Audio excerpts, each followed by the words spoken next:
ওগো আল্লাহর নবী শোনেন, আমার ফাতেমা যখন জন্ম নিয়েছে, আমি খাদিজা বলতেছি, আমি মা হইয়াও ফাতেমার ইজ্জত দেখতে পারি নাই। ফাতেমা দুনিয়াতে আসার সময় তার দুইটা হাত দিয়া ইজ্জত ঢেকে দুনিয়াতে আইছে। ওই ফাতেমা যখন আমার পেটে ছিল, একটা সন্তান পেটে থাকলে মার যে কত কষ্ট হয়, ফাতেমা পেটে থাকা অবস্থা আমি কোনো কষ্ট বুঝতে পারি নাই। এমনকি ফাতেমা যখন প্রসব হলো, আমি তখন ঘুমের মধ্যে ছিলাম। ঘুম থেকে উঠে দেখি ফাতেমা, কিন্তু তার ইজ্জত দেখা যায় না। আল্লাহ নবী বলেন, খাদিজা আপনি মা হয়ে ফাতেমা সম্পর্কে বলতেছেন, আজকে শোনেন, আজকে শোনেন, আপনি হলেন জান্নাতের 1 নম্বর, আর ফাতেমা হলো জান্নাতি নারীদের নেত্রী। আল্লাহ কোরআনে বলেন, وَإِذَا تُلِيَتْ عَلَيْهِمْ آيَاتُهُ زَادَتْهُمْ إِيمَانًا وَعَلَى رَبِّهِمْ يَتَوَكَّلُونَ।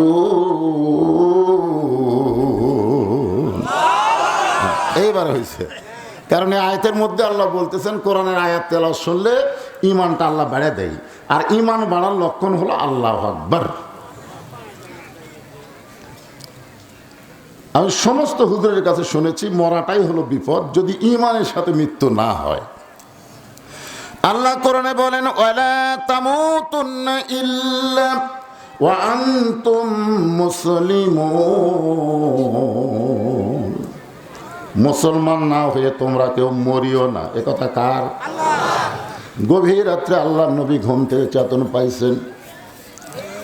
গভীর রাতে আল্লাহ নবী ঘুম থেকে চেতন পাওয়ার কারণ হলো খাদিজাতুল কুবরা নবীর ডান হাত কানা বুকের মধ্যে নিয়ে ছোট বাচ্চার মতন কাঁদতেছেন। রাসূল চমকে বলে, খাদিজা আমি নবী ঘুম পাড়ি, দুনিয়ার সবাই ঘুমায়।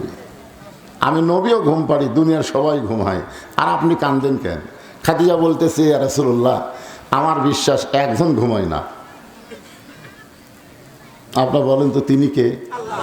এই জন্য ঘুমায় না যে কোন বান্দা কখন আল্লাহর কাছে কাঁদবে, কোন বান্দা কখন আল্লাহর কাছে চাবে। আল্লাহ যদি ঘুম পাড়ে তাহলে শুনবি কে? এই জন্য আল্লাহ ঘুমায় না। একবার মুসা নবী তুর পর্বতে গিয়ে আল্লাহকে বলতেছে, আল্লাহ একলা একলা থাকেন, আপনার ঘুম ধরে না? আল্লাহ বলে, মুসা তোমার কি মনে হয়? মুসা বলতেছে, আমি একলা থাকলেই ঘুম ধরে। তা আপনার ঘুম ধরে না? আল্লাহ বলে, মুসা 1 গ্লাস পানি নিয়ে এসে যাও। মুসা সাল্লাম পানি নিয়ে এসে তুর পর্বতের কিনারে দাঁড়িয়ে আছে। আল্লাহ বলতেছে, এই ঘুম মুসাক ধর। ঘুম যেই মুসা নবীরে ধরছে, গিলাস পড়ে ভেঙে গেছে। আল্লাহ কয়, কেরে মুসা পানির গিলাস? মুসা বলতেছে, আপনি জানেন না যে আমার ঘুম আছে? ঘুম ধরলে গিলাস পড়ে ভেঙে গেছে। আল্লাহ কয়, সামান্য 1 ঘন্টা 1 গিলাস পানি তুমি হেফাজত করতে পারো নাই, আমি আল্লাহ যদি ঘুমাই কুল কায়নাত কে হেফাজত করবে? জোরে কর সুবহানাল্লাহ। তাহলে নবীও ঘুমাই, আমরাও ঘুমাই, কিন্তু কে ঘুমায় না? আল্লাহ আয়াতুল কুরসির মধ্যে বলেছেন, সেনা তাও ওয়ালা নাউম। ঘুম তো দূরের কথা, আল্লাহর তন্দ্রাও নাই। খাদিজাতুল কুবরা বলে, রাসূল আল্লাহ আপনাকে না ঘুমাই আমি কোনোদিন ঘুমাই না, আমিও ঘুমাই, তবে আপনাকে ঘুমানোর পরে আমি ঘুমাই। আল্লাহ রাসূল বলে, খাদিজা এই কথা তো আমি জানতাম না, আমি না ঘুমাইলে আপনি ঘুমান না, এই কথা তো জানতাম না। খাদিজা বলে, হুজুর আপনাকে বলারও দরকার নাই, কিন্তু শুনবার চাইছেন দেখে বলতেছি। রাসূল বলে, খাদিজা আমি না ঘুমাইলে আপনি ঘুমান না, কারণ কি? বলে, কারণ হলো আপনি হিসাব করে দেখেন তো, বিয়ার সময় কার হাত কার হাতের উপর? আপনার মনে আছে? আমার কেউ নাই যে আমার 2 হাত আপনার হাতে তুলে দিবে, কিন্তু আপনার চাচা আবু তালেব আমার হাতে আপনার হাত তুলে দিয়ে বলল, মা আজ থেকে আমার এতিমের দায়িত্ব তোমাকে দিয়ে দিলাম। শিশুকালে মইরা গেছে মা, গর্ভে থাকতে মরছে পিতা, নবী চোখে দেখলেন না, কে করিবে লালন পালন, কে দিবে সান্ত্বনা, এই দুনিয়ার বড় এতিম নবী ছিলেন একজনা। যেদিন থেকে আপনার 2 হাত আপনার চাচা আমার হাতের উপর তুলে দিয়েছে, সেদিন থেকে আপনার পুরো দায়িত্ব আমি খাদিজা নিজে অন্তর দিয়ে গ্রহণ করেছি। ধরে কোন সুবহানাল্লাহ। ওগো আল্লাহর নবী, আপনি যখন ঘুমায় গেছেন আমিও খাদিজা ঘুমাবার চাই। ঘুমানোর পূর্বে একটা দোয়া আছে, আছে না নাই? আপনার ঘুমের আগে সে দোয়া পড়েন? আচ্ছা তুই যে মাথা ভাগাচ্ছ, তুই খারাপ হতো দেখি দেখি দোয়াটা কর। এক তো হরসুমা খাবার মন চাচ্ছে। তুই কোন ক্লাসে পড়িস? তো তোর পোশাক খেয়ে করে পাগলা। আমি তো মনে করছিলাম খারাপ হয়ে পেশাব করার। ওই মাদ্রাসার ক্লাস 3 পড়ে। সুবহানাল্লাহ। আসলে ছোট বাচ্চাদেরকে এই শিক্ষা যদি না দেন, বুড়া হলে তারা পারবে না। কারণ আমরা মুসল্লি 3 বছর হলে দোয়াই কুনুত মুখস্থ করতেছে। 3 বছর হলে দোয়াই কুনুত। আমি বললাম চাচা আপনি পারতেছেন না কেন? আগা মুখস্থ করি, আর দেখ মুখস্থ করে শেষেরটা মুখস্থ করতে আগেরটা ভুলে যায়। আমি বললাম দেখেন, এটা মুখস্থ করার একটা বয়স আছে। এই বয়সে যদি দোয়া দরুদ মুখস্থ না করে, সংসার শুরু করলে আর পারবে না। নানা ধরনের চিন্তা মাথার মধ্যে থাকবে, দোয়া মুখস্থ হবে। সুবহানাল্লাহ। আজকে আপনাদের কোন কোনিয়াত খুশি হয়ে গেলাম, যেরকম ছোট্ট একটা বাচ্চা। এই তুই পারিস? তুই খারাপ তো, এটা যদি পারে তো গোল্ডেন এ প্লাস। দেখ তুই কুটি পড়িস বাবা? আচ্ছা তুই বস, সব মাদ্রাসার ছাত্র। একটা প্যারামেরিক দেখা যায় না রে। তুই পারবো বাবা? ইয়ে পারবি, থাক দরকার নেই। মাসুম বাচ্চারা আজকে আপনাদের শিক্ষা দিল, রেকর্ড হয়ে থাকবে আপনাদের কোন গুণা। সুবহানাল্লাহ। এই যে দোয়ার মধ্যে একটা শব্দ আছে আমুতু, আছে না নাই? আল্লাহুম্মা বিইসমিকা আমুতু। এই আমুতু শব্দের অর্থ হলো মরে গেলাম। যদি আল্লাহ চেতন না করে, আমি নিজের ইচ্ছায় চেতন হবার পারবো না। আজকের ঘুম আমার জীবনের শেষ ঘুম হতে পারে। ধরে কোন ঠিক কি না? খাদিজা বলে রাসূলুল্লাহ, এই আমুতু শব্দ উচ্চারণ করার সঙ্গে সঙ্গে আমি দেখতে পাই আমার সামনে অন্ধকার কবর। যে কবরে কোনো দরজা নাই, জানলা নাই, বাতি নাই, সাথী নাই, বালিশ নাই, বিছানা নাই। আপনি নবী বলেছেন সর্বশেষে যেই ব্যক্তি কবরে যাবে, এই দুনিয়ার 50,000 বছর থাকা লাগবে। সর্বশেষে যে ব্যক্তি মারা যাবে, এই দুনিয়ার কত হাজার? 50,000। ইয়ার কি সামান্য কয়দিন দুনিয়া থাকবো। তাই বড় বড় জানলা না হলে দুই একজন বন্ধু বান্ধব কের ঘর বানাইছি, জানলা ছোট করে বলে কি বলে না? সামান্য কয়দিন থাকবো, দরজা জানলা।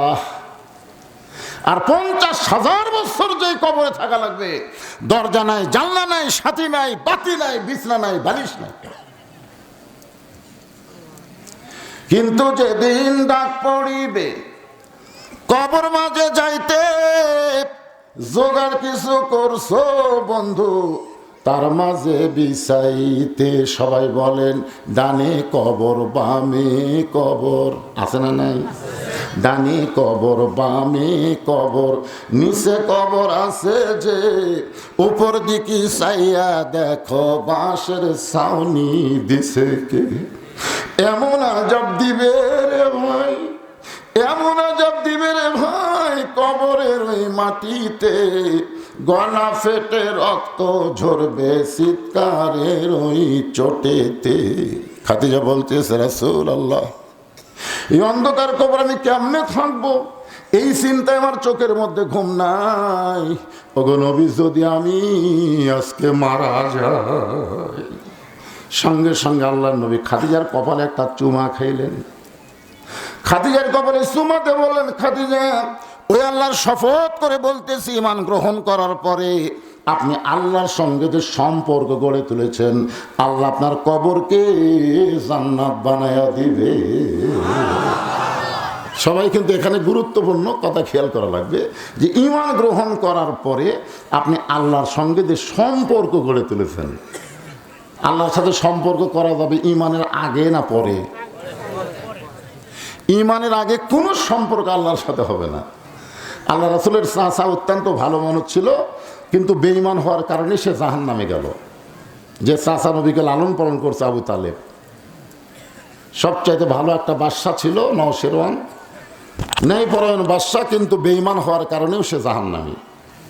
সবচাইতে বড় দানবীর দাতা হাতেম তাই, কিন্তু বেঈমান হওয়ার কারণে এত বড় দাতা সেও জাহান্নামী। এই জন্যে ভাইজান, আগে আমাকে ইমানটা ঠিক করা লাগবে। আপনাকে এলাকার ইমান হরণের কোনো ব্যবস্থা নাই? আছে? নারী পুরুষ একসাথে জিকির করে? আমার দয়াল বাবার দরবারেতে কেউ ফিরে না খালি হাতে।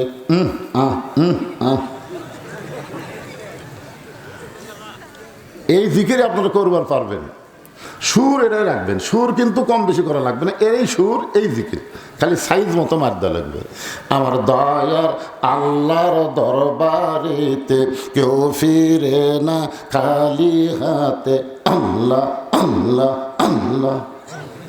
কিন্তু আল্লাহর জাকাত বাবা, বাবা যেই বলবেন সঙ্গে সঙ্গে বেঈমান। আল্লাহর জাকাত বাবা চলবে।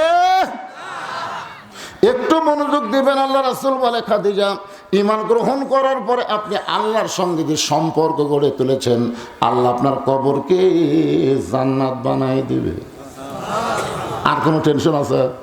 কবর যদি জান্নাত হয়, আপনার নাম দিয়েছেন জান্নাতুল ফেরদৌস, আপনাকে সাহসের তারিফ করা লাগে। মাশাআল্লাহ। এ পর্যন্ত যে কয়টা কবর দিয়েছেন, তার মধ্যে একটা কি বেনামাজি আছে?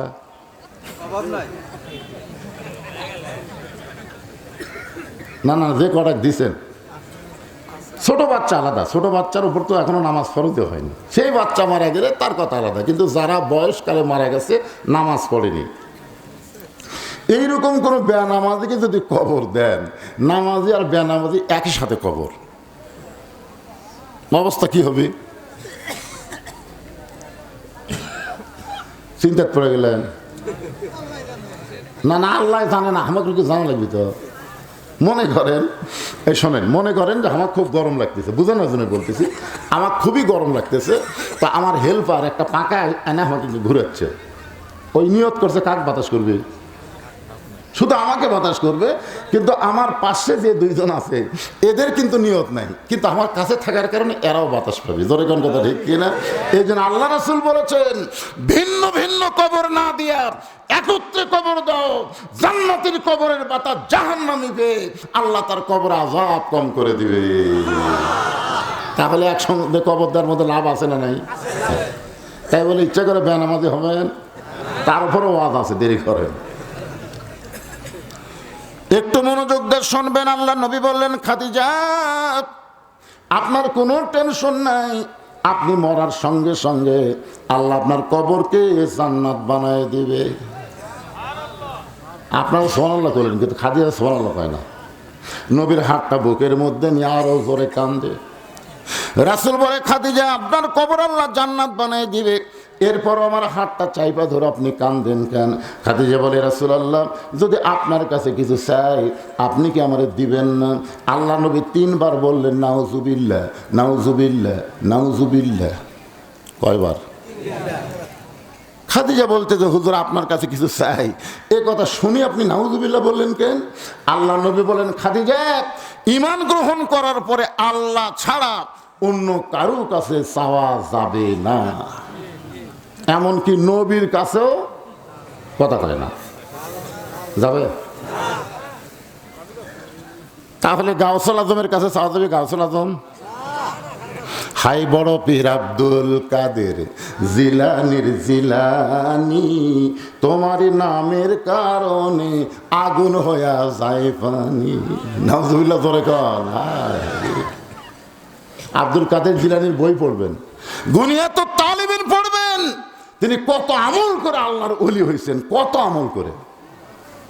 আর আপনারা গাউসে পাকের সাধনা করেন, সাধনা করতে হবে কার? আরো জোরে বলেন। আল্লাহ নবী বললেন, খাদিজা, ঈমান গ্রহণ করার পরে আল্লাহ ছাড়া অন্য কারো কাছে চাওয়া জায়েজ নাই। খাদিজা বলতেছে, রাসূলুল্লাহ আপনি কিছু মনে করবেন না, আমি আপনার কাছে যা চাই তা যদি আল্লাহর না থাকে তাহলে আল্লাহ কেমনে দিবে? রাসূল বলে, খাদিজা আল্লাহর নাই এই কথা বলা যাবে? খাদিজা বলতে, হুজুর সূরা ইখলাস তো আপনার উপর আল্লাহ নাযিল করছে, দেখেন তো সূরা ইখলাস পড়ে দেখেন তো আল্লাহর কি কি নাই, সবই আছে।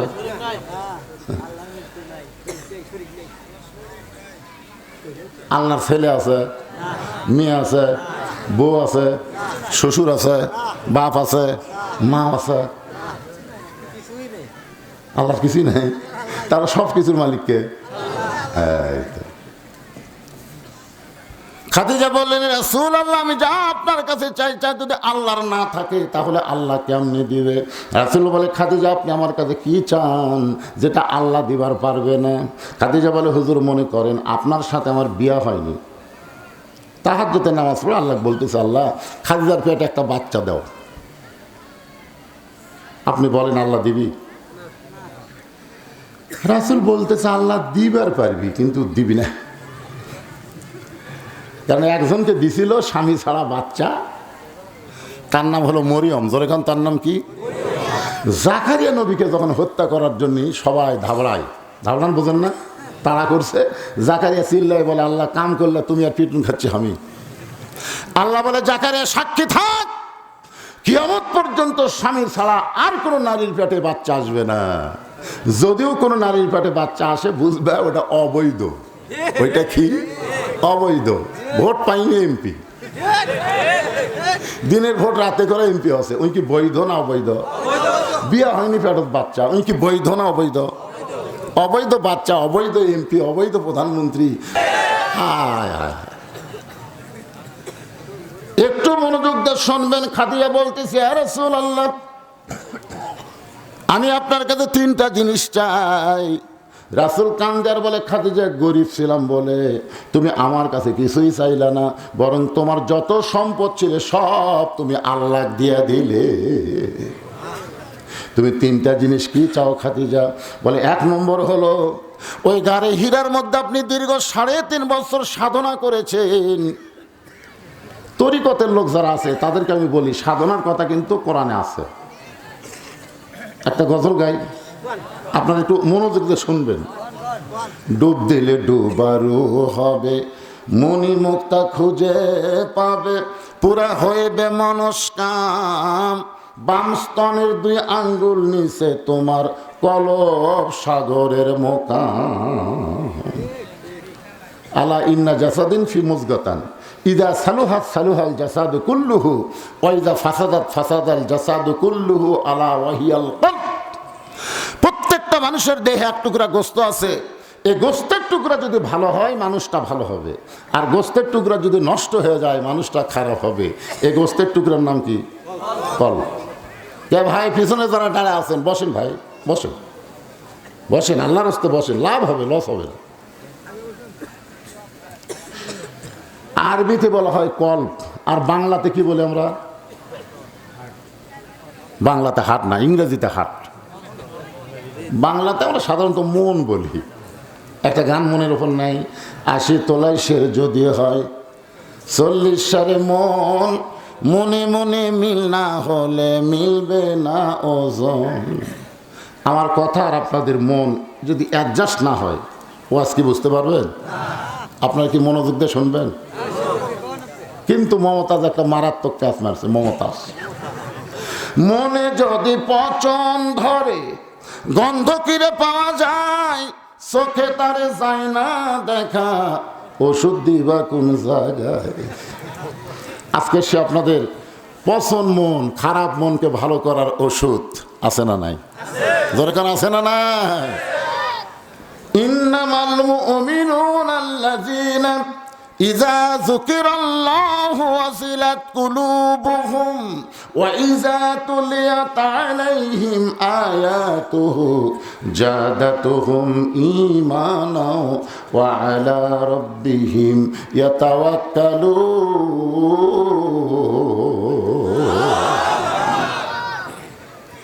ওই গাড়ি হীরার মধ্যে দীর্ঘ 3.5 বছর সাধনা করেছেন। ওই সাধনার পরে আল্লাহ তাআলা লৌহে মাহফুজ থেকে আপনার উপর কোরআন নাজিল করলো। সর্বপ্রথম কোরআনের 5টা আয়াত আপনার উপর নাজিল করেছে। আপনি গাড়ি হীরা থেকে আসার পরে যেই জুব্বা পরেছিলেন ওই জুব্বার কোনোদিন পরেন নাই। হুজুর আপনি জুব্বা খুলে যত্ন করে রাইখা দিয়েছেন। আমি মাঝে মধ্যে খেয়াল করে দেখছি এই জুব্বাটা আপনি ধরেন, নাড়েন চাড়েন, চুমা খান, আবার যত্ন করে রাইখা দেন। আমি যখন মরে যাব ওই জুব্বাটা আমার কাফনের কাপড় হিসাবে দিতে হবে। আল্লাহর নবী জীবনে 3টা জুব্বা খুব যত্ন করছে। কয়টা? আঙ্গুলের দিকে তাকান, কয়টা? একটা হলো তায়েববাসীরা যখন নবীকে পাথর মারছিল, ওই পাথর মারার পরে নবীর দেহে রক্ত লাগে একটা জুব্বাকে লালে লাল হয়ে গেছিল। ওই রক্ত মাখা জুব্বা নবী আর কোনোদিন পরেন নাই, ওটা যত্ন করে রাইখা দিছিলেন। আর একটা হলো লাইলাতুল মেরাজের জুব্বা। রাসূল যে 7 আসমান পাড়ি দিয়ে আল্লাহর কাছে গেল, আল্লাহর সঙ্গে দেখা হলো, আল্লাহ পাক নবীকে নামাজ দিল, নবী লাইলাতুল মেরাজ পাড়ি দিয়ে ওই জুব্বার কোনোদিন পরেন নাই, ওই জুব্বাটাও নবী যত্ন করে রাইখা দিছিলেন। তাহলে কয়টা হলো? 3টা জুব্বার মধ্যে 3টা মারাত্মক ওয়াজ আছে। খাদিজা বলতেছে রাসূলুল্লাহ ওই জুব্বাটা আমার কাফনের কাপড় হিসাবে দিয়া দিবেন। আমার 2 নম্বর চাওয়া হলো আপনার পবিত্র হাত দিয়া আপনি আমাকে অন্ধকার কবরে নামায় দিবেন। আমার 3 নম্বর চাওয়া হলো কবরে মাটি দিয়ে সবাই যখন চলে যাবে এমন সময় 2 জন ফেরেশতা কবরের মধ্যে ঢুকবে। আপনারা বিশ্বাস করেন যে 2টা ফেরেশতা কবরের মধ্যে ঢুকবে তাদের নাম কি? কিরামান কাতিবিন কান্দত আছে। ফেরেশতা আসিয়া যখন জিজ্ঞাসা করিবে দিন কি তোমার মাবুদ কে বা তখন কি বলিবে? সবাই বলেন ফেরেশতা আসিয়া যখন জিজ্ঞাসা করিবে দিন কি তোমার মাবুদ কে বা তখন কি বলিবে? সবাই বলেন আল্লাহ বিনে নাই রে মাবুদ, আল্লাহ বিনে নাই রে মাবুদ, জবানে তাই বলো রে বলো, মুখে আল্লাহ রাসূল সবে বলো। এই 2টা ফেরেশতা 3টা প্রশ্ন করবে। জোরে কোন কয়টা?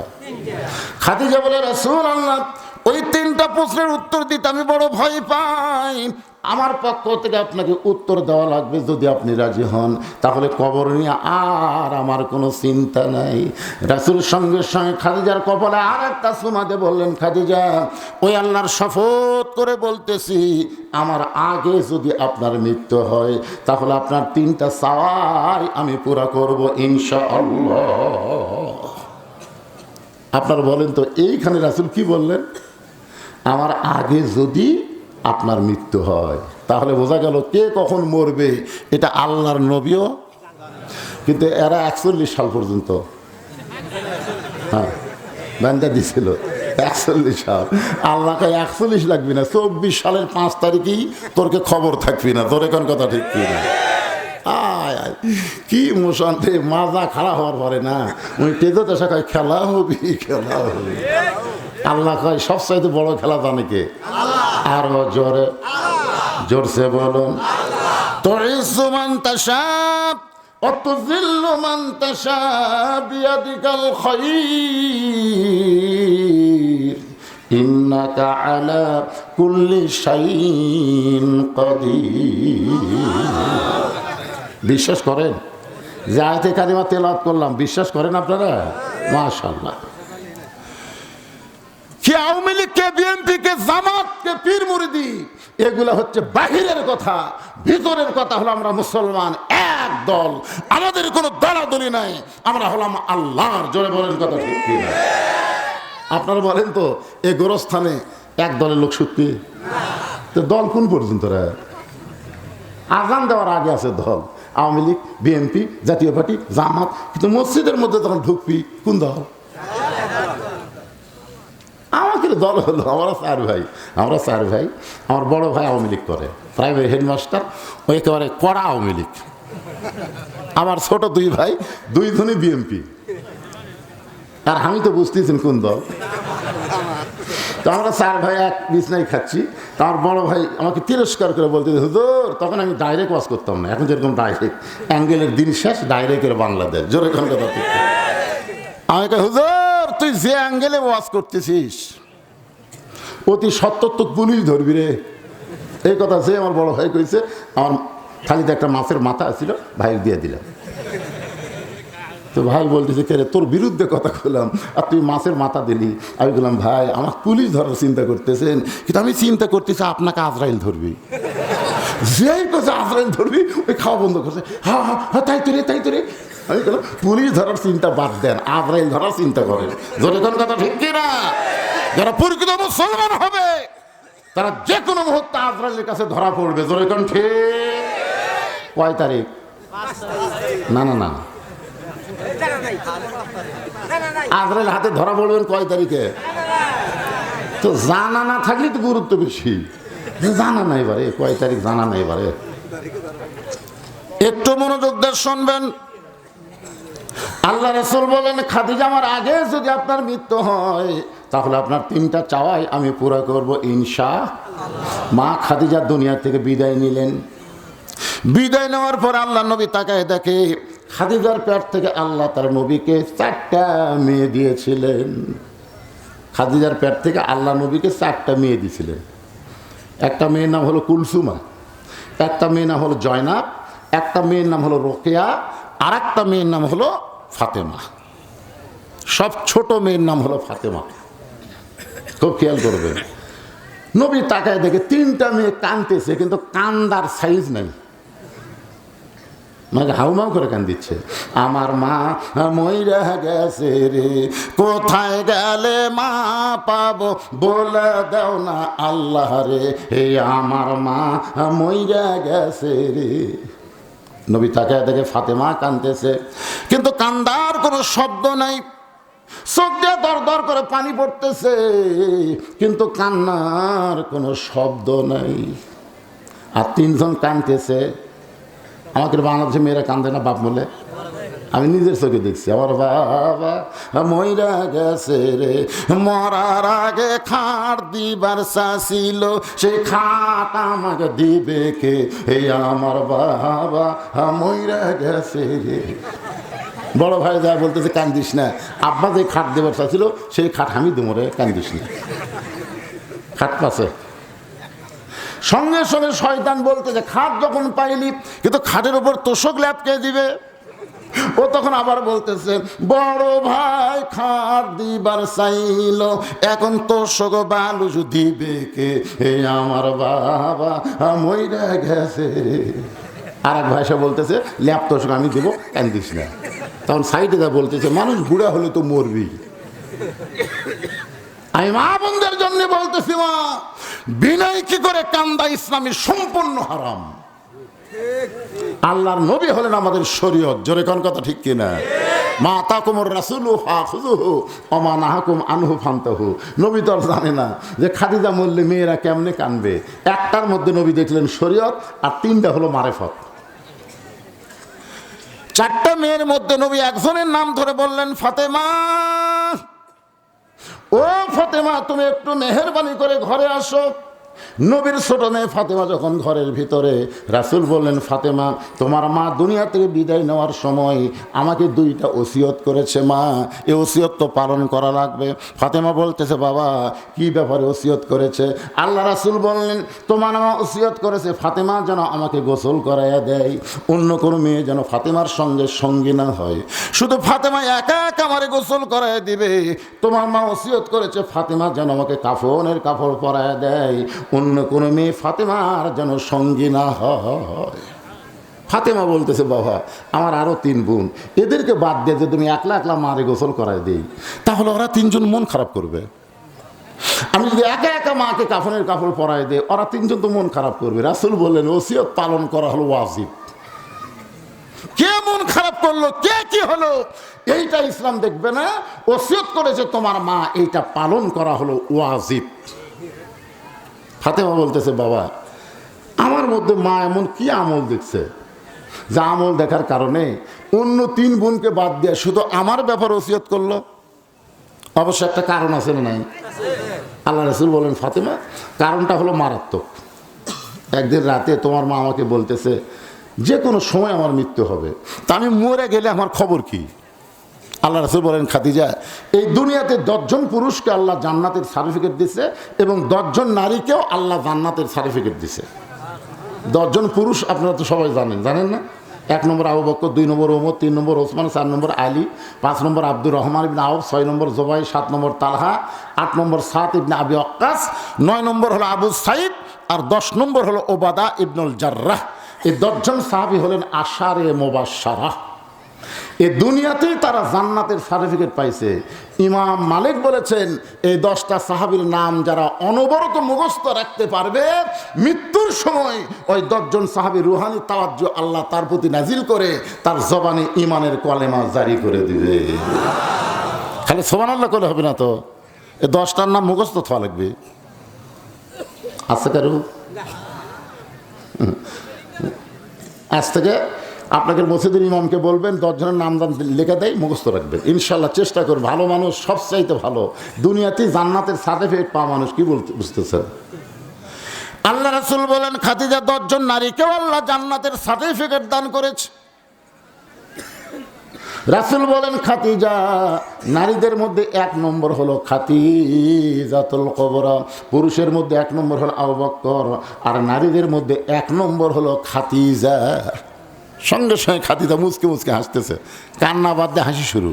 আল্লাহ রাসূল বলে, খাদিজা হাসতেছো? বলে, আমি 1 নম্বর জান্নাতি। মনের মধ্যে আলাদা একটা ভাব তৈরি হচ্ছে। আল্লাহ রাসূল বলেন, খাদিজা আপনি যদি 1 নম্বর হন, তাহলে মেয়েদের মধ্যে 2 নম্বর কার নাম হলে ভালো হয়? পুরুষের মধ্যে 2 নম্বর কে? ওমর। 2 নম্বর ওমর। তাহলে নারীদের মধ্যে 2 নম্বর কার নাম হলে ভালো হয়? খাদিজা বলতেছে, হুজুর আপনি যখন আমার কাছে শুনবার চাচ্ছেন, তাহলে 2 নম্বর ফাতেমা হলেই ভালো হয়।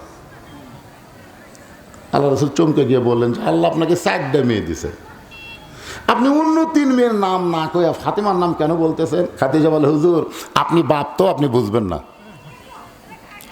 আপনি হলেন বাবা, আপনি বুঝতে পারবেন না।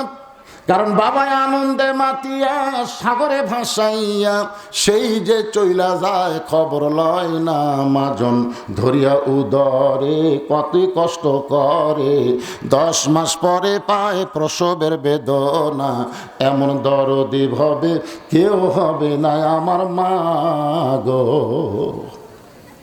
আমার এলাকায় এক ছেলে বলতেছে, হুজুর 11 মাস আমার খিদা লাগে না, কিন্তু রোজার মাসে আমার খিদা বেশি। কারণ কি? এতই খিদা লাগে হুজুর, রোজার মাসে রোজা থাকতে পারি না।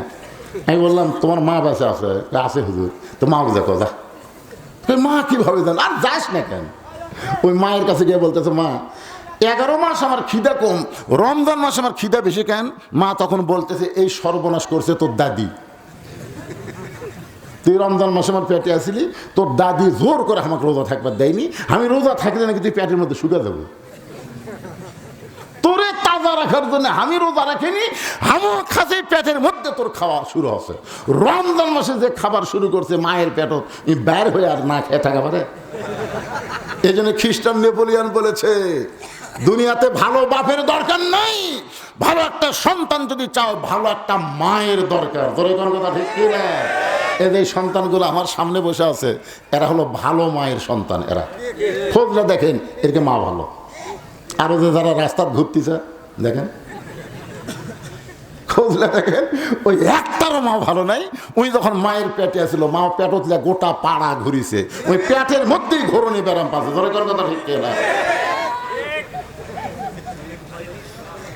ভাইজান, খাদিজা বলতে যে, হুজুর আপনি তো বাপ, আপনি নবী হলো, আপনি বাপ। কোন মেয়ে কেমন সেইটা আপনি কেমনে বুঝবেন? ওগো আল্লাহর নবী শোনেন, আমার ফাতেমা যখন জন্ম নিয়েছে, আমি খাদিজা বলতেছি, আমি মা হইয়াও ফাতেমার ইজ্জত দেখতে পারি নাই। ফাতেমা দুনিয়াতে আসার সময় তার 2টা হাত দিয়ে ইজ্জত ঢেকে দুনিয়াতে আইছে। ওই ফাতেমা যখন আমার পেটে ছিল, একটা সন্তান পেটে থাকলে মার যে কত কষ্ট হয়, ফাতেমা পেটে থাকা অবস্থা আমি কোনো কষ্ট বুঝতে পারি নাই। এমনকি ফাতেমা যখন প্রসব হলো, আমি তখন ঘুমের মধ্যে ছিলাম। ঘুম থেকে উঠে দেখি ফাতেমা, কিন্তু তার ইজ্জত দেখা যায় না। আল্লাহ নবী বলেন, খাদিজা আপনি মা হয়ে ফাতেমা সম্পর্কে বলতেছেন, আজকে শোনেন, আজকে শোনেন, আপনি হলেন জান্নাতের 1 নম্বর, আর ফাতেমা হলো জান্নাতি নারীদের নেত্রী। আপনি কেমনে বলেন যে আমি যদি 1 নম্বর হই, ফাতেমা 2 নম্বর? আরে ফাতেমা হলো জান্নাতি নারীদের নেত্রী। এই কথা শোনার পর তোমার মা আমাকে ওসিয়ত করেছে, আমি মরে যাওয়ার পর জান্নাতি নারীদের নেত্রী যা আমাকে গোসল করায়। এমনকি জান্নাতি নারীদের নেত্রী ফাতেমা যেন আমাকে কাফনের কাপড় পরায়, অন্য কেউ যেন তার মধ্যে সামিল না হয়। এখন আপনারা বলেন, দুনিয়ার থেকে বিদায় নেওয়ার আগে ওসিয়ত করা যায় আছে না নাই? আপনারা কি কোনোদিন ওসিয়ত করছেন যে আমি মরে যাওয়ার পর একটা বেনামাজি যেন আমার কবর খুলবার না পারে? না, আপনি খালি ঠিক করলে হবে না, তো সবাই করেন। করছেন কোনোদিন? কোনোদিন আপনি ওসিয়ত করছেন, ভাই বেনামাজি আমার কবরে ধার দিয়ে যেন না যায়? করছেন কোনোদিন? আমার এলাকার কেউ মরলি গোরস্থান কমিটির এক দল কবর খোঁড়া লোক আছে, মানে গোরস্থান কমিটি আগে থেকে লোক সেট করে রাখছে, ওরা খালি কবর খুঁড়বি। কেউ মরলি ওরাই 5 জন, যাই মরছে, হয়তো বাপ মরছে, বেটার কাছে বলতেছে, ভাই আমরা তো কবর খোঁড়ার যাচ্ছি, 5 প্যাকেট সিগারেট দাও। এখন বেকায়দা কি করবে, ওরা তো খুঁড়বার পারে না, কেউ চাকরি বাকরি করে ঢাকা ঢুকার থাকে, এখন কি করবে, 5 প্যাকেট সিগারেট দেয়, ওরা ওটি থেকেই ওই সিগারেট পাইয়া ওটি থেকে ধরন শুরু করছে।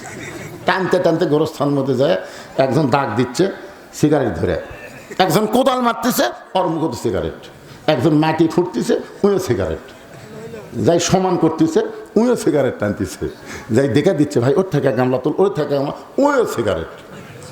5 জন যদি গোরস্থানে সিগারেট ধরায়, আপনারা বলেন তো সিগারেটের দুর্গন্ধ ফেরেশতা সহ্য করে? ফেরেশতা কিন্তু দুর্গন্ধ সহ্য করতে পারে না। এই জন্য সব ফেরেশতা গোরস্থান ছেড়ে দেয়, রাস্তায় খাড়া হয়ে আসে। আল্লাহ বলতেছে, কে রে ফেরেশতা, কবর খুঁড়তেছে আমার বান্দার, আর তোরা ওইখান থেকে রাস্তাত কেন? তো আল্লাহ যে হারে সিগারেট ধরাছে, বিড়ি ধরাছে, আমরা তো দুর্গন্ধে কাছে ধর পারতেছি না। আপনি জানেন, এ যারা কবর খুঁড়তেছে কাঁচা মাটি, সিগারেটের ধোঁয়ায় ওই মাটিও দুর্গন্ধ হয়। কবরে যখন নিচে গেছে তখনও সিগারেট নিয়ে এগুলো মারতেছে। এখন সিগারেটের ছাই পড়ছে, ওই ধোঁয়া লেগে দেওয়ালের দুর্গন্ধ আছে। কবরে মাটি দিয়ে যখন চলে গেছে 40 ধাপ, ইতিমধ্যে মুনকির নাকি ঢুকেই মাথার শয়তান ওঠ। তখন বলে আপনার কারা? আমরা মুনকির। তা আপনারা 3টা প্রশ্ন করা বাদ দেয় আমার চুল ধরে টানতেছেন, এই শয়তান তোর কবর খুললো কে রে, এত বিড়ি বিড়ি গন্ধায় কে রে? হাসতেছে ভাইজান। দুনিয়ার একটা বাড়ি করবেন, সেই বাড়ির জন্য যেই বাড়িতে আপনি থাকতে পারবেন না, যদি ভালো মিস্ত্রি খোঁজেন, যে আমি 3 তলা একটা বাড়ি করব, ভালো একটা মিস্ত্রি লাগবে, তো দুনিয়ার বাড়ির জন্য ভালো মিস্ত্রি খোঁজেন, আর কবর ঘরের জন্য ভালো মিস্ত্রির দরকার আছে না নাই? জোরে কোন আছে না নাই? কয়দিন থাকবেন? 3 তলা বানাচ্ছেন কয়দিন? ঘাড় কাত করে দেখতেছে, কি দেখিস ভাই? 3 তলা করছে, আর 1 তলা রড বের করতেছে। হুজুর আল্লাহকে ঘাড় কাত করে দেখিস না, 3 তলা না, 4 তলা না, নিচতলা। কোন তলা? জোরে বলেন কোন তলা? 1 তলা না, 1 তলা না, নিচতলা।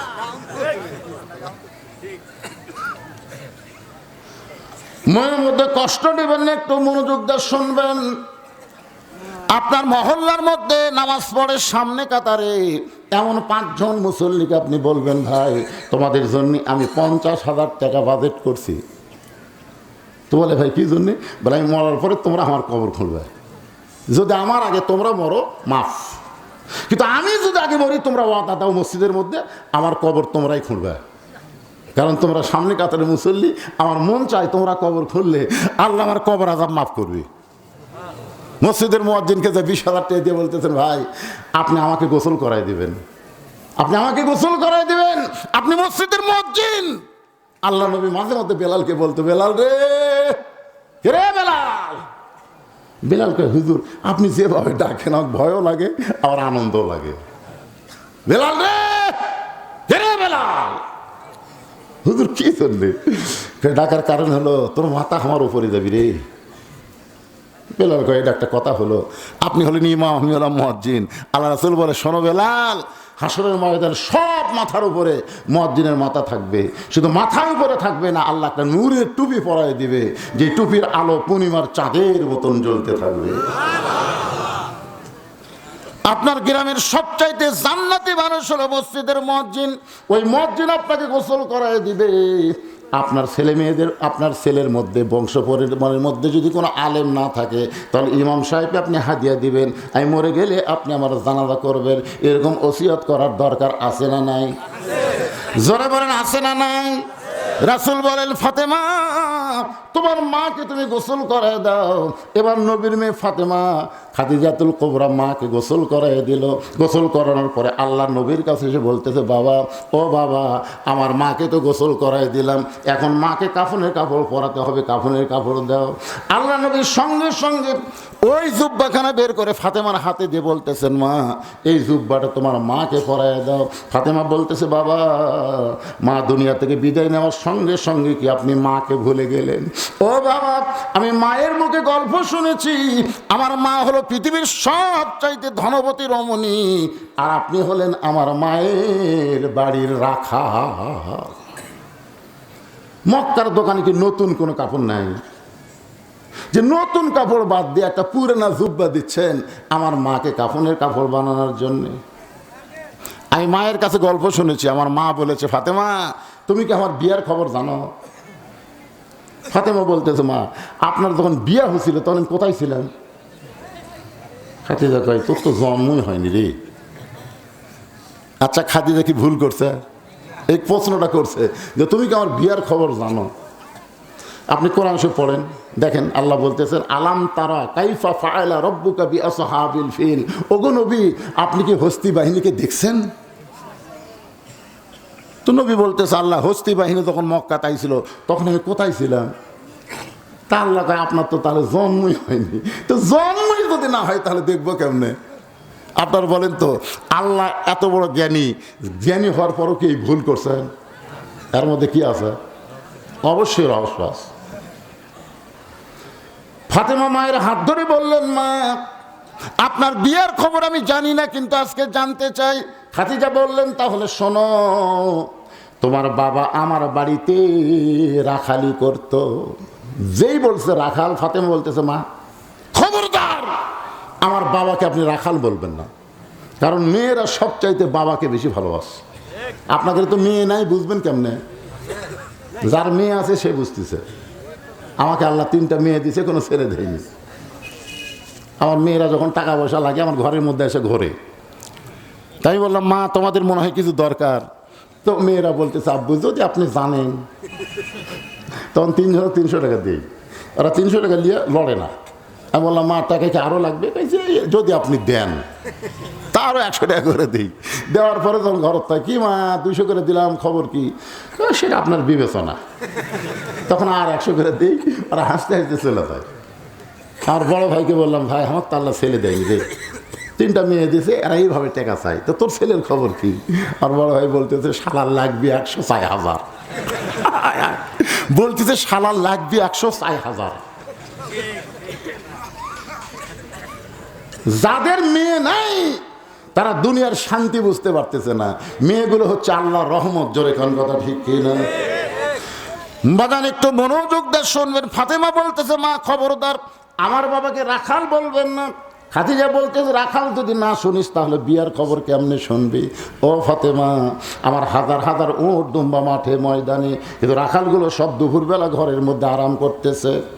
আমি খাদিজা চমকে গিয়া রাখালের সর্দারকে ডাক দিলাম, ও সর্দার, হাজার হাজার উট দুম্বা মাঠে ময়দানে, আর তুমি রাখালগুলোকে নিয়ে ঘরের মধ্যে আরাম করো, তোমার কি ভয় নাই?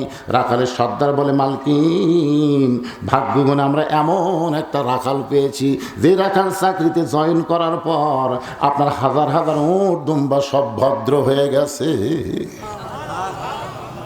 খাদিজা বলতেছে, কি কইলা? রাখালের সর্দার বলতেছে, ওই রাখাল যখন বলে খাও, উট দুম্বা খায়। রাখাল যদি বলে এই খাওয়া বন্ধ কর, উট দুম্বা খাওয়া বন্ধ করে। রাখাল যদি বলে চলো যাই, দুম্বা লাইনে দুম্বা, উটের লাইনে উট, রাস্তা নাই। খাদিজা বলতেছে, একটা মানুষ রাখালের কথায় জন্তু জানোয়ার কোনোদিন বাধ্য হতে পারে না। এটা গাঁজাখুরি গল্প করতে চায়। রাখালের সর্দার বলে, মালকিন বিশ্বাস যদি না হয় আপনি তদন্ত করে দেখতে পারেন। খাদিজা বলে, ফাতেমা তাহলে শোনো, ওই রাখাল ছিল তোমার বাবা। আমি তদন্ত করতে গিয়া দেখি সূর্যের তাপে পাথর পড়া গন্ধ, সূর্যের তাপে মরুভূমির বালি পড়া গন্ধ আসতেছে, কিন্তু রাখালের মাথায় কোনো সূর্যের তাপ নাই। কে যেন ছাতা ধরে দাঁড়িয়ে আছে। আমি একটু নিকটে গিয়ে দেখি এক খণ্ড মেঘ রাখালের মাথার উপরে। রাখাল যেদিকে যায় মেঘটাও সেদিকে যায়। রাখাল যখন বসে মেঘটা তখন নিচের দিকে নেমে আসে। আমি আরও দেখার জন্যে একটু সামনে গেছে, এই মাত্র তাকাইছি। ও ফাতেমা শোনো, 400 গ্রহ তারা, তারই নূরের ইশারা, নইলে যে অন্ধকারে ডুবিত এই ধরনী। সবাই বলেন, নবী মোর পরশমণি, নবী মোর সোনার খনি, নবী নাম ভাবে যেজন সেই তো দোজাহানের ধনী। মানুষ এত সুন্দর হয়। মক্কার আবু জেহেল, আবু সুফিয়ান, মক্কার বড় বড় নেতা আমাকে বিয়ের প্রস্তাব দিয়েছিল। আমি খাদিজা তাদেরকে বলেছি আর জীবনে কোনো বিয়ে করব না। তখন আমার বয়স ছিল 40 বছর। আমি বলেছিলাম আর কোনোদিন বিয়ে বসবো না। কিন্তু রাখালকে দেখার সঙ্গে সঙ্গে আমার মনের মধ্যে বিয়ের ফুল ফুটলো। এক দৌড়ে সে দরজা বন্ধ করে দিলাম। দাসী বলতেছে, মালকিন রাখালের তদন্তের রিপোর্ট কি? খাদিজা বলতেছে, চাকরি নট করে দিলাম, রাখালের চাকরি ক্যান্সেল করে দিলাম। দাসী কানতে কানতে নবীর চাচা আবু তালেবকে বলে, ও মুরব্বী, আপনার ভাস্তারে কেমনভাবে মানুষ করলেন? খাদিজার চাকরি নট করে দিল, আর রাখালের চাকরি নাই। আবু তালেব কানতে কানতে বলে, খাদিজা, আমার এতিম ভাতিজার কি দোষ তার রাখালি চাকরি ক্যান্সেল করেছ?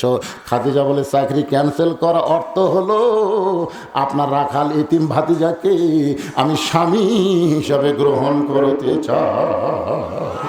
দেখিয়া নবীর মুজেজা, ধন্য বিবি খাদিজা, জীবন সম্পদ করিলেন অর্পণ। ওগো নবী, সোনার নবী গো, আপনি হলেন খাদিজার আপন। ফাতেমা কান্দার বলে, বাবা, আমার মা মক্কার সবচাইতে ধনী মহিলা আপনার মতন রাখালকে স্বামী হিসাবে গ্রহণ করলো। আজকে সেই মামার মারা গেল, তা কেন দিবেন বাবা? ফাতেমা কান্দে যখন বাবার কাছে। নবী বলে, ফাতেমা রে, এই জুব্বা আমি দেইনি মা, এই জুব্বা কাফনের কাপড় তোমার মা চেয়েছে। ফাতেমা বলে, বাবা, এই জুব্বার মধ্যে এমন কি আছে যেইটার কারণে আমার মা নতুন কাপড় বাদ দিয়া এই জুব্বাটা কাফনের কাপড় হিসাবে চাই? রাসূল বলেন, ফাতেমা, এই জুব্বা সাধারণ কোনো জুব্বা নয় মা, এই জুব্বার সঙ্গে আল্লাহর কোরআনের সম্পর্ক রয়েছে। লিল্লাহে আপনারা বলেন, কোরআনের সম্পর্ক যার সাথে থাকে তার দাম কমে না বাড়ে? আগামীতে এই বাংলার জমিনে আমরা কোরআনের সঙ্গে সম্পর্ক করে কোরআনের আইন বাংলার জমিনে দেখতে চাই। কারা কারা রাজি? 2 হাত তুলে আমার আল্লাহকে দেখান। লিল্লাহে তাকবীর। হাত নামান। আপনারা কি মনে করেন একই গাছের কাঠ দিয়ে 3টা জিনিস বানাচ্ছে? দেখবেন, একটা খাট, একটা সোফা আর একটা রেহাল। একই গাছের কাঠ, একটা নাম কি? খাট, একটা হলো সোফা, আর একটা হলো রেহাল। এই 3টার মধ্যে আপনাদের কাছে দাম বেশি কার? সবাই বলেন। কে রে, কয়টা আবার ওটা বসে শুরু করলো গায়ে? না না, সে জন্যে না, এরা কিছু না আঁচ পাচ্ছে, আঁচ। আস্তে আস্তে আমার কোন দিকে লেগে যান? যে দিকে যান কবরও যাওয়া লাগবে। আপনি যতই দৌড়ান ভাই, দৌড়ে দৌড়ে কুড়ি যাচ্ছেন। সবাই বলে বয়স বাড়ে, আমি বলি কমে রে। তার মানে কি বুঝতেছেন? প্রতি ধাপে ধাপে আমরা কবরের দিকে হাঁটতেছি। জোরে কোন কথা ঠিক কিনা?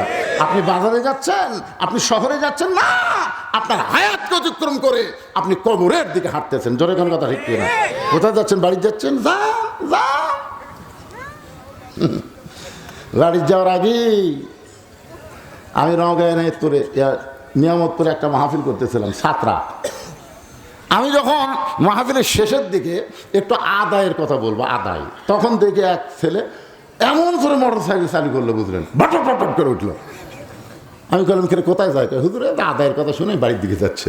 বিশ্বাস করেন, কোরআন আমার সামনে। আমি যখন মহাদেবপুর পার হচ্ছে, তখন শুনলাম ওই ছেলেটা রাস্তার মাঝখানে একটা মোড়ে যায় ভুটভুটির সাথে বাজে ঘটনাস্থলে মারা গেছে। হ্যাঁ, ওটা দিয়ে দিয়েছে, বৌদির সাথে ওরা শুনতে আসে, যাওয়ার সময় ছেলেটা হুন্ডা অ্যাক্সিডেন্ট মারা গেল। তা আপনারা উঠাই দৌড় মারেন, টেকা না দিয়ে দৌড় মারতে যান। যত বিল্ডিং বানান, যত অট্টালিকা নির্মাণ করেন, গোরস্থানে আপনাকে আসতেই হবে। দরকার কথা ঠিক কিনা? আসতেই হবে। এই জন্যই তো একজন গায়ক বলেছেন, গোরস্থানের একটু মাটি বায়না করে রাখ, কখন যেন পড়তে পারে, কখন যেন আসতে পারে তোমার মরণেরই ডাক, গোরস্থানের একটু মাটি বায়না করে রাখ। এইবারে যাদেরকে ধরে আদালতে নিয়ে যাচ্ছে, মানুষ জুতা মারতেছে, ডিম মারতেছে, এমনকি মানকার বিসি ফেটা দিছে। ধরে কোন কথা ঠিক কিনা? তার মানে কি বুঝতেছেন? এদের সঙ্গে দুনিয়ার সম্পর্ক শয়তানের সম্পর্ক, যার কারণে মানুষ তাদের ঘৃণা করে। আর আগে যাদেরকে ধরেছে, গ্রেপ্তার করেছে, তাদের সঙ্গে আল্লাহর কোরআনের সম্পর্ক থাকার কারণে বাংলার মানুষ তাদেরকে মহব্বত করে। আপনারা বলেন তো, জেলে যাওয়ার আগে আমির হামদার মাহফিলে 5,000 লোক হতো না, কিন্তু জেল থেকে বার হয়ে লোক বাড়ছে না কমছে? দিনে 3টা করে ওয়াজ করতেছে, তাও দাওয়াত কমতেছে না। মামুনুল হকের আগে 50,000 লোক হতো, জেল থেকে বার হয়ে 5 লক্ষ লোক হয়। আর আল্লামা সাইদি হুজুরকে যদি 15 দিনের জন্য ছাড়তো, বাংলাদেশে এমন কোনো ময়দান নাই সেখানে লোকের জায়গা হইতো। তার মানে বোঝা গেল, তোমরা যতই নারী নির্যাতনকারী, ধর্ষণকারী, যতই অপরাধী করো না কেন, আল্লাহর কোরআনের সঙ্গে সম্পর্ক থাকার কারণে তাদের দাম দুনিয়াতেও বেশি, আখেরাতেও বেশি। তাহলে সেই কোরআনের সাথে আপনারা সম্পর্ক রাখতে চান? রাখবেন ইনশাল্লাহ? হ্যাঁ, আলহামদুলিল্লাহ। আল্লাহ সবাইকে কোরআনের সৈনিক হিসাবে কবুল করো। মা ফাতেমা ওই জুব্বাখানা নিয়ে মা খাদিজাকে পড়ানোর জন্য যখন রওনা দেয়, ফাতেমার সামনে ফরিদ মেম্বার 3,000 টাকা বর্তমান মেম্বার, আর 2,000 টাকা দিয়ে ফেলো, নিলে কি মেম্বার টুটি? আপনি ও বড় আসেনি? আচ্ছা, মেম্বার সাহেব 5,000 টাকা, 3,000 লগত 2,000 বাকি লেখেন, 2,000 বাকি লেখেন, লগতি দিলি। ব্যাংক কর্মকর্তা অবসরপ্রাপ্ত, ব্যাংক কর্মকর্তা আলহাজ সোনারউদ্দিন কেশিয়ার সাহেব। কি সোনারউদ্দিন কেশিয়ার সাহেব 1,000 টাকা দান করেছে। আল্লাহ তার দানকে কবুল করেন, সকলে বলে আমিন। আসলে দান দেখা মনে হচ্ছে কবর খুব একটা গুরুত্ব দিচ্ছে না। একটা ব্যাংকের কেশিয়ার সাবেক হতে মানে কি, তার যাওয়ার টাইম হয়ে গেছে। তোর এখন ঠিক কিনা? সরকার দেখতেছে তোর চাকরির বয়স নাই, তোর কব্বর যাওয়ার বয়স। তার মানে সাবেক হওয়ার পরও চেয়ে দিচ্ছে না, জোয়ান থাকলেও চেততি। তারা তো মরার কথা মনে নেই। হাতে একটা মোবাইল থাকলে কখন কুটি যাচ্ছে।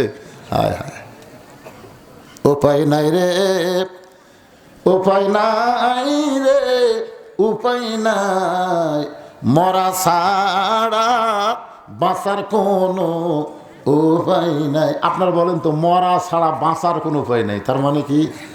মিনহা খালাকনাকুম পড়েন, মিনহা খালাকনাকুম অফিহা নুদিকুম অমিনহা নুখরিজুকুম তারাতান উখরা। মরে গেলাম, ফুরে গেলাম, তাহলে কোনো টেনশন নাই।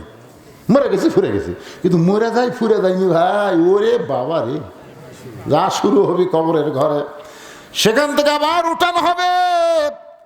মা ফাতেমা খাদিজাকে জুব্বা পরার জন্য সামনে যায়, আর আল্লাহর নবী পেছনে পেছনে হাঁটতেছে। কোরআনে আল্লাহ পাক বলেছেন, নবী যখন রাস্তা দিয়ে চলবে, নবীর সামনে কেউ যেতে পারবে না। আল্লাহর নবী যখন কথা বলবে, নবীর মুখের উপর কেউ কথা বলতে পারবে না। কিন্তু ফাতেমা যখন সামনে যায়, নবী পিছনে পিছনে যাওয়ার কারণ হলো ফাতেমাকে আল্লাহর নবী মেয়ে হওয়ার পর মায়ের মতো সম্মান করেছে। ফাতেমা যখন জুব্বা নিয়ে খাদিজার ঘরে ঢুকলো, এমন সময় নবী আমার দরজা বন্ধ করে দাঁড়িয়ে থাকলেন। দরজা বন্ধ করে দরজায় দাঁড়িয়ে থাকলেন। কিছুক্ষণ পরে নবী দেখেন ফাতেমা দরজা খুলে বের হচ্ছে। ফাতেমা মুস্কি মুস্কি হাসতেছে। আল্লাহ রাসূল চমকে গেলেন। যেই ফাতেমা কাঁদতে কাঁদতে জুব্বা নিয়ে মায়ের ঘরে ঢুকলো কাফনের কাপড় পরানোর জন্যে, সেই ফাতেমা হাসতে হাসতে দরজা খুললো। রাসূল বলে, ফাতেমা হাসতে হাসতে দরজা খোলার কারণ কি? ফাতেমা বলতেছে, বাবা আপনি সব জানেন, আপনি সব জানেন। রাসূল বলে, আমি জানি মেয়ে তার মাকে কাফনের কাপড় পরাবে, কাঁদতে কাঁদতে ঢুকবে, কিন্তু হাসতে হাসতে দরজা খুললে মা আমি নবীও জানি না। এখন বলেন তো, বাবা সব কিছু জানে? কতগুলো কয় আমার বাবা সব জানে, নবী জানে না রে। নবী বলেছেন, আল্লাহ কোরআনে বলেছেন, মা ইয়ানতিকু আনিল হাওয়া ইন হুয়া ইল্লা ওয়াহুন ইউহা। রাসূল বলেন, ফাতেমা কাঁদতে কাঁদতে তুমি ঢুকলে আমি জানি, কারণ মেয়ে তার মাকে কাফনের কাপড় পরাবে, কানবেই, কিন্তু হাসতে হাসতে দরজা খুললে আমি জানি না। ফাতেমা বলতেছে, বাবা হাসতে হাসতে দরজা খুললাম, যদি শুনতে চান তাহলে শোনেন।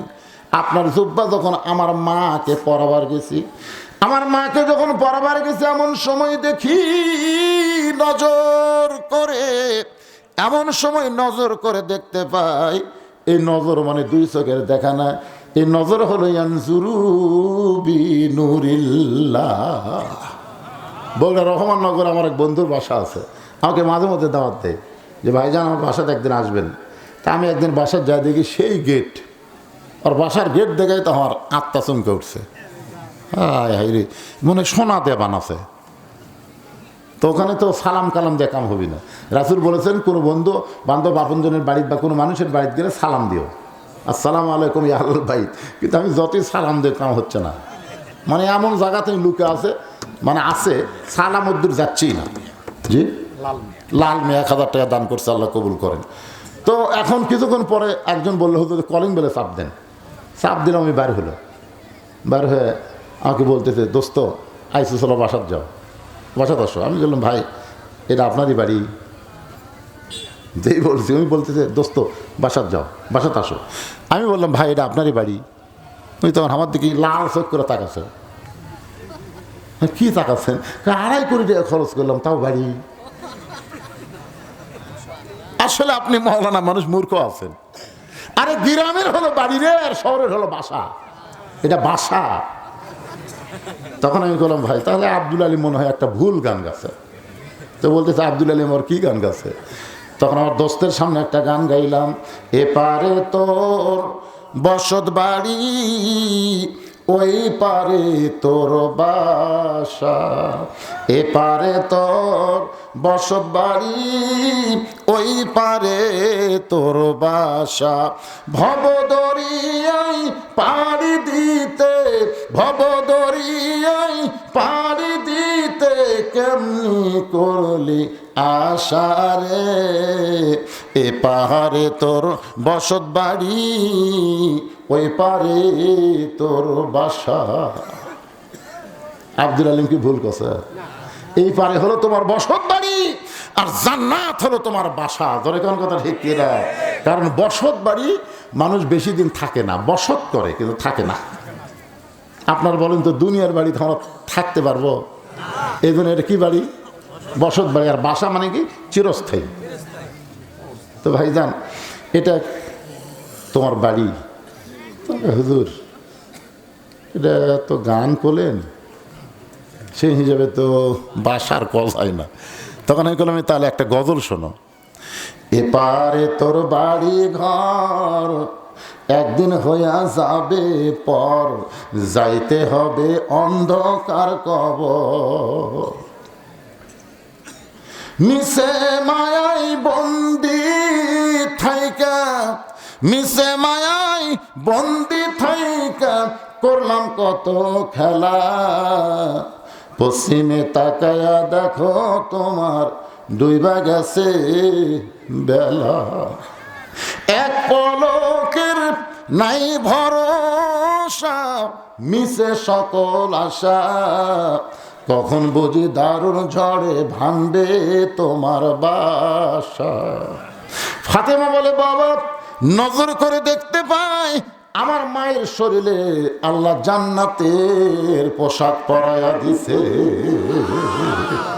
আপনার জুব্বা পরানোর আগেই দেখতে পাই আমার মায়ের শরীরে আল্লাহ জান্নাতের পোশাক পরায় দিছে।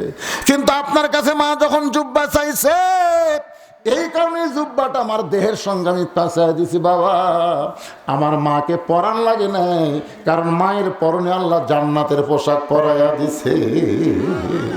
সঙ্গে সঙ্গে নবী কান্না শুরু করলেন। এত কান্দা নবী কোনোদিন কান্দে নাই। ফাতেমা বলে, বাবা, আমার মায়ের শরীরে জান্নাতের কাপড়ের কথা শুনে আপনি এমন করে কেন কাঁদতেছেন? রাসূল বলে, ফাতেমা, এই কান্না কোনোদিন দুঃখের কান্না নয় মা, এই কান্না হলো আমার জীবনের সব চাইতে আনন্দের কান্না। তুই কি বলতে পারিস ফাতেমা, এই পৃথিবীতে সর্বপ্রথম আমাকে কে নবী বলে স্বীকার করেছে? সর্বপ্রথম আমাকে কে নবী বলে স্বীকার করেছে ফাতেমা? দুনিয়ার কোনো মানুষ আমাকে নবী বলে স্বীকার করে নাই। সর্বোত্তম যিনি করেছেন তিনি হলো তোমার মা, আমার দরদের বিবি খাদিজা। আল্লাহ রাসূল বলতেছে, খাদিজা, আপনি আমার বউ হয়ে আমার নবী বলে স্বীকার করলেন? আসলেই তো আশ্চর্য কথা। 42 বছর হলে ওয়াজ করতেছি, আজ পর্যন্ত আমার বউ আমার হুজুরি কয় না। একদিন 500 টাকা দিয়ে বললাম, তাহলে 500 টাকা দিচ্ছে হাতে, একবার হুজুর আর একবার হুজুর করলে আবার 500। যতবার হুজুর করবো 500। বউ খালি মুসকি মুসকি হাসে, টাকা ধরে না। টাকাটা নিয়ে হুজুর কো, বউ কয় জনগণ আপনাকে চিনে না, তাই হুজুর কয়, কিন্তু আমি তো মালডাক চিনি। হুজুর এতই সহজ, চিন্তা করছেন? নিজের বইয়ের কাছে আমরা হুজুর হওয়ার পারিনি। এই জন্য 3টা কথা আমি অনেক মাহফিলে বলি, আপনারা খেয়াল করে দেখবেন। কোনো ডাক্তারের বউ কোনোদিন সিজার করে না, ডাক্তারই সিজার করে না, সিজার করলে মায়ের ক্ষতি, বাচ্চার ক্ষতি। 2 নম্বর হলো কোনো মৌলানার বাড়িতে কিন্তু মিলাদ হয় না, আপনারা খেয়াল করে দেখবেন, এরা পরের বাড়িতে পড়ায়, নিজের বাড়িতে হয় না। আর 3 নম্বর হলো পীরের বউ কোনোদিন মুরিদ হয় না, কারণ জানে আমার পীর মাঝে মধ্যে মুরিদের বইয়ের দিকে চোখ মারে, এই শয়তান হাতে কে মুরিদ হবি রে। কিন্তু সর্বপ্রথম একজনই, তিনি হলেন আমার নবী, যার কাছে ঈমান গ্রহণ করেছেন তার বিবি। আল্লাহ কোরআনের আয়াত নাযিল করলেন, লাকাদ কানা লাকুম ফি রাসূলিল্লাহি উসওয়াতুন হাসানা। সফলতা যদি পাবার চাও, দুনিয়ার সব কিছু বাদ দিয়ে রাসূলকে তোমাদের আদর্শের নেতা হিসাবে গ্রহণ করে নাও, কারণ তার বাহিরেও যেমন ভিতরেও তেমন। আল্লাহ রাসূল বলেছেন, আয়েশা, আমার ঘরের মধ্যে যা হয় সব বলে দিও, আমার উম্মতের আমল হবে। জোরে কান সুবহানাল্লাহ। আর আমরা ঘরের মধ্যে কি করি? ফজরের সময় বউ খাই, এত ঘুতাস করে আজান দিছে, সারা রাত ওয়াজ করে আসলেন, নামাজ পড়বেন না। আমার এই ঘুতাসকে লিমা তাকুলু মালা তাফালুন, ওয়াজ করলেন নামাজের, আর লিভি নামাজ পড়বেন না। খুবই ব্যাপার। আমার বউ যদি কালি কয়, আমি ডাক না দিলে আমার স্বামী ফজরে পড়বি না, এই বক্তার ওয়াজ শুনবে। এই জন্য তো আব্দুল সাত্তার দিয়ে শুরু করছি। গোপনকারী আল্লাহ, যত পাপ আমরা গোপনে করি, গোপনেই তওবা করবো, আল্লাহ মাফ করে দেখ। ধরে কারণ আমি এটা এই জন্যই বললাম, নিজের দিয়েই বললাম, কাজ দিয়ে বলবেন। আমার ওয়াজে একটা জিনিস দেখবেন, আমি কোনো বক্তার কোনোদিন কোনো বিরুদ্ধে কথা বলি না। ধরে এখান কথা ঠিক করে, কোনো ফেতনা নাই, ফাসাদ নাই, গন্ডগোল নেই, এগুলো নেই। যা বলি আমার বউক দিয়ে, যা বলি আমাকে দিয়ে, আমার বউক দিয়ে আমি অন্য মেয়ে মানুষকে সাইজ করি। আমার ওয়াজ শোনেননি, বউ দিয়ে ওয়াজ করা। হ্যাঁ, তো ব্যাপারটা হলো, যেটা আমার পরিবারের মধ্যে ঘটতেছে, প্রত্যেকটা পরিবারে একই অবস্থা। তার সর্বপ্রথম আমাকে নবী বলে স্বীকার করেছেন তোমার মা। আমার বিশ্বাস এই কারণে আল্লাহ তাআলা তোমার মাকে জান্নাতের পোশাক পরায়া দিছে। আল্লাহ রাসূল খাদিজাকে নিজের হাতে কবরের মধ্যে নামাই দিচ্ছেন। আবু বকর রাদিয়াল্লাহু তাকায় দেখে নবীর চোখে দর দর করে পানি পড়তেছে, এত কান্না কানতেছে। আবু বকর বলে, ইয়া রাসূলুল্লাহ, আপনি নবী হয়ে যদি এইরকম কান্দেন তাহলে আমরা কেমনে সহ্য করব? রাসূল বলে, আবু বকর, আজ থেকে আর কেউ দরজায় দাঁড়িয়ে থাকবে না। কত রাতে আমি আসতাম আবু বকর নিজেও জানি না। কোনোদিন রাত 2টা, কোনোদিন 3টা, কোনোদিন 2:30, যে গভীর রাত্রে আমি দরজায় আসা মাত্র দেখি দরজা খুলে যায়। রাসূল বলে, আবু বকর, রাসূল বলতেছে, খাদিজা, কোনোদিন আপনাকে ডাক দেওয়া লাগলো না, আপনি আসা মাত্র কেমনে দরজা খোলেন? খাদিজা বলে, নবী গো, আপনি হলেন মেশকাম্বর। আপনি যখন দাওয়াতের কাজে রাত্রেবেলা বের হয়ে যান, আমি তখন দরজার কাছে নাকটা লাগায় দাঁড়িয়ে থাকি, আপনি আসা মাত্র সুগন্ধ পায় আর দরজা খুলে দেই। রাসূল বলে, খাদিজা, তাহলে কি আপনি ঘুমাবেন না? খাদিজা বলে, হুজুর, সেই দিন একলা ঘুমাবো যেদিন আমার মরণ হবে। আমি মরে গেলে একলা ঘুমাবো, আর জীবিত অবস্থায় আপনাকে ছাড়া কোনোদিন আমি ঘুমাবো না। রাসূল বলে, আবু বকর, আমার খাদিজা আজকে কবরে একা একা থাকবে রে। আমি নবী মন চাইলেও খাদিজার সঙ্গে থাকতে পারলাম না। কবরে মাটি দিয়ে সবাই যখন চলে যায়, নবী খাদিজার কবর ছাড়েন না। ঘন্টার পর ঘন্টা হয়ে যায়, কবরে মুনকির নাকির আসে না। রাসূল বলে, আল্লাহ, আমার খাদিজার কবরে কি আপনি মুনকির নাকির পাঠাবেন না? আল্লাহ বলে, হাবিব, আপনি ঘন্টার পর ঘন্টা দাঁড়িয়ে আছেন, মুনকির নাকির কেমনে যায়? আপনার সম্মানে মুনকির নাকির যাবার পারতেছে না। ওগো নবী, শোনেন, আপনি যেমন খাদিজাকে ভালোবাসেন, আমি আল্লাহ তেমন ভালোবাসি। রাসূল বলে, আল্লাহ, আপনি আমার খাদিজারে কেন ভালোবাসেন? আল্লাহ বলতেছেন, নবী গো, কবর এখনো পাই নাই, কবরে যাই নাই। কবরে যাওয়ার আগে যে ব্যক্তি কবরের কথা মনে করে চোখের পানি বের করে কান্দে, আমি তার চোখের পানিকে গ্রহণ করে তার কবরকে জান্নাতের বাগান ঘোষণা করেছি। মুনকির নাকিরের উত্তর আমি আল্লাহ নিজেই দিয়া দিছি। ভাইজান, আমাদের ভাগ্যে তো তা হবে না। আমাদের ভাগ্যে কি? ইমাম গাজ্জালি বলেছেন ইহয়া উলুমুদ্দিন কিতাবের ভিতরে, যদি কোনো মানুষ নামাজ নিয়ে কবরে যায়, অর্থাৎ নামাজ পড়তে পড়তে মারা গেছে, মুনকির নাকির এসে তখন বলবে, মান রব্বুকা, তখন নামাজ খাড়া হয়ে বলবে, এই এই কাক মান রব্বু প্রশ্ন করতেছিস? বলে, যাই শুয়ে আছে কবরে, কেবলই ঘুম আসলো, কেবলই ঘুম আসলো, এখনই ঘুম আসলো, এখনই কিসের প্রশ্ন? তো বলতেছে, তুমি কে কথা বলতেছে? বলে, আমি ওর নামাজ। ওই মসজিদের মধ্যে যাই আলহামদুলিল্লাহ রাব্বিল আলামিন দিয়ে শুরু করে, রুকুত গেলেই সুবহান রাব্বিল আযীম কয়, সেজদাত গেলে সুবহান রাব্বিল আলা কয়। এতবার রব রব করে দুনিয়া থেকে কেবল কবরে যাচ্ছে, আবার মান রব্বুকা। মুনকির নাকির কয়, আল্লাহ, তোমার বান্দাক মান রব্বুকা প্রশ্ন করলে নামাজ যে খেবা খেপছে, আল্লাহ বলতেছে যে নামাজ নিয়ে কবরে আছে, আর 1 নম্বর উত্তর হয়ে গেছে। এখন আপনারা কি করবেন? নামাজ ছাড়া যাবেন না নামাজ লিয়া যাবেন? নামাজ লিয়া মানে পড়তে পড়তে, নামাজ পড়তে পড়তে মৃত্যু হবে, আপনি ওই অবস্থায় যাবেন। 2 নম্বর প্রশ্ন করবে, আমার দিন উকা, তোমার দিন কি? অমাইয়াবতাগি গয়রাল ইসলামা দিন ফালাই কবালা মিনহু। বাংলাদেশে কোরআনের রাষ্ট্র যারা চায়, কোরআনের শাসন যারা চায়, ভালো মানুষকে ভোট দিয়ে সংসদে যারা পাঠাবার চায়, তারাই বাংলাদেশে দিন কায়েম চায়। ধরে কোন ঠিক কিনা? আকিমুদ্দিন, দিনকে যারা কায়েম করার জন্য আন্দোলন করে, মাঝে মধ্যে জেলত যায়, মাঝে মধ্যে রিমান্ড হয়, মাঝে মধ্যে মৌলবাদী করে, রাজাকার করে তাদেরকে অত্যাচার করে। মুনকির নাকির যখন প্রশ্ন করবে, তখন ইসলামী আন্দোলন উল্লেখ মুনকির নাকির। যে ব্যক্তি দুনিয়াতে এত কষ্ট করে কোরআনের রাষ্ট্র চালু করার জন্য চেষ্টা করেছে, ইসলামী আন্দোলন করেছে, আবার তাকে প্রশ্ন কেন করতেছো? মুনকির নাকির বলবে, আল্লাহ, আমার দিনকে প্রশ্ন করলে যে খেপা খেপছে, আল্লাহ বলে যে আন্দোলন নিয়ে কবরে আছে, আর 2 নম্বর উত্তর হয়ে গেছে।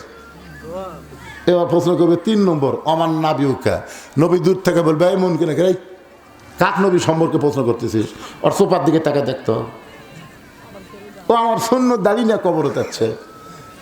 এই দাড়ি রাখার জন্যে ও কোনো মেয়ের দিকে তাকাবার পারে না, ওর মন চাচ্ছিল এটা কার বউ রে, কিন্তু দাড়ি কয় না, তোর মুখে নবীর দাড়ি আছে, খবরদার নিজের বউ দেখবো, পরের বউ দেখবি না। এই দাড়ি থাকার জন্যে অনেক অল্প বয়স হলেও অনেকে তাকে চাচা কইছে। জরিকর কথা ঠিক কি? এক মেয়ে আমারে কইছে, হুজুর, আমার স্বামী শাকিব খানের মতন সুন্দর। আমি যখন স্বামী নিয়ে রাস্তার যাই, মেয়েরা খেলে আমার স্বামীর দিকে তাকা থাকে, হুজুর আপনি একটা দোয়া দেন তো, কোনো মেয়ে যেন আমার স্বামীর দিকে না তাকায়। বললাম, মা, দোয়া না, তোমার স্বামীকে চাচা বানাও। যেই কইছে চাচা বানাও, মেয়ে তো সেই রাখ। আমি চাচা কবার কইনি তো, বানাবার কইছি। তুমি হাত পাও ধরে তোমার স্বামীর দাঁড়িয়ে রাখার ব্যবস্থা করো। ওই একবার কারো বলি করে হাত পাও ধরে স্বামীর 4 আঙ্গুল এখন দাঁড়িয়ে হচ্ছে। ওই এখন স্বামীকে রাস্তার যায়, একটা মেয়ে মানুষ আর স্বামীর দিকে তাকায় না। কেউ দিল তাকায়, কয় চাচা আসসালামু আলাইকুম। মেয়েটা আমাকে মোবাইল করে বলতে, হুজুর পুরুষ মানুষের যখন দাড়ি থাকে সে নানা ধরনের পাপ থেকে আল্লাহ তাকে বাঁচায় এবং দুনিয়ার কোনো পাপ তাকে স্পর্শ করতে পারে না। এই সুন্নাত দাড়ি নিয়ে কবরে যারা গেছে রাসূল তাদেরকে উম্মত বলে স্বীকার করে নিয়েছে। কি মনে করতেছেন কবরে পাতে দুনিয়া থেকে লিয়ে যাওয়ার বুদ্ধি আছে না নাই? আমরা সবাই চেষ্টা করব, আল্লাহ পাক সবার জন্য কবুল করুক। সকলে বলে আল্লাহুম্মা আমিন। আস্তাগফিরুল্লাহাল্লাযী লা ইলাহা ইল্লা হুয়াল হাইয়ুল কাইয়্যুম ওয়া আতুবু ইলাইহি। আল্লাহুম্মা সাল্লি আলা মুহাম্মাদ, আল্লাহুম্মা বারিক আলা মুহাম্মাদ, আল্লাহুম্মা সাল্লি আলা সাইয়্যিদিনা মুহাম্মাদ। আল্লাহর একজন বান্দা 500 টাকা দান করেছে। সোনারুদ্দিন কিসের স্ত্রী, উনি 500 টাকা দান করেছে। আল্লাহ দানকে কবুল করেন। ভাইজান সকলে গ্রামের এই আপনাদের পাড়ার এই কুনকুনিয়ার সমস্ত লোক কার কীরকম দেওয়ার সামর্থ্য আছে আপনার চাঁদা ধরে গোরস্থান করবেন। চাঁদা ধরে এই পিছনের ভাইয়ের আপনাকে আলে হাদিসের লোক হলেন নাকি? আদৌ মুখ খলিবাত মোনাজাত হলো মাথা রে, তার মাথা নেই যত হাত পাও থাকুক তাকে চেনা দেবে। কোন চেনা দেবে? আমার সবই আছে কিন্তু খালি মাথা নেই। আপনি কি রেখে রে? তা আপনাকে মোনাজাত হলো মাথা বাদ দিয়ে চলে যাচ্ছেন। যান কোন জায়গায় গেছিলেন চেনা যাবে না তো, মাথা ছাড়া যখন কি ছাড়া। এই জন্যে বসে আপনাকেও বাপ মা আত্মীয় স্বজন অন্য গোরস্থানে তো আছে না নাই? মারা যায়নি নাকি? না গেলেও যাবে তো, সবার জন্য দোয়া হবে। দাদা দাদি নানা আত্মীয় স্বজন শ্বশুর শাশুড়ি কবরে গেছে, সবার রুহের মাগফিরাতে দোয়া হবে। সবাই দোয়ায় শামিল হবেন। আস্তাগফিরুল্লাহাল্লাযী লা ইলাহা ইল্লা হুয়াল হাইয়ুল কাইয়্যুম ওয়া আতুবু ইলাইহি। আল্লাহুম্মা সাল্লি আলা সাইয়্যিদিনা শাফিঈনা নাবিয়িনা মাওলানা মুহাম্মদ ওয়া আলা আলিহি ওয়া সাহবিহি ওয়া বারাক ওয়া সাল্লিম। আল্লাহুম্মা আমিন। আল্লাহুম্মা আনতাস সালাম ওয়া মিনকাস সালাম তাবারাকতা ইয়া যাল জালালি ওয়াল ইকরাম। আয় আল্লাহ তাআলা, তোমার বান্দারা কত কষ্ট করে সেই মাগরিবের নামাজের পর থেকে রাত 12টা পার হয়ে গেল, এই দীর্ঘ সময় পর্যন্ত জান্নাতের বাগানে বসে বসে কোরআন হাদিসের আলোচনা শোনার শেষে আমি গুনাহগারের সঙ্গে রহমতের দরজায় ফকির হয়ে দোকানে হাত তুলেছে। মেহেরবানি করে আজকের মাহফিল আমাদের সকলের হেদায়েতের জন্যে, নাজাতের জন্যে, জান্নাতের জন্যে কবুল করো। এই মাহফিলের শুরু থেকে শেষ পর্যন্ত যত আলোচনা হয়েছে আল্লাহ, এর মধ্যে যদি ত্রুটি হয় ভুল হয় মাফ করে দাও। এর যে হাদিয়া মঞ্জুর করো।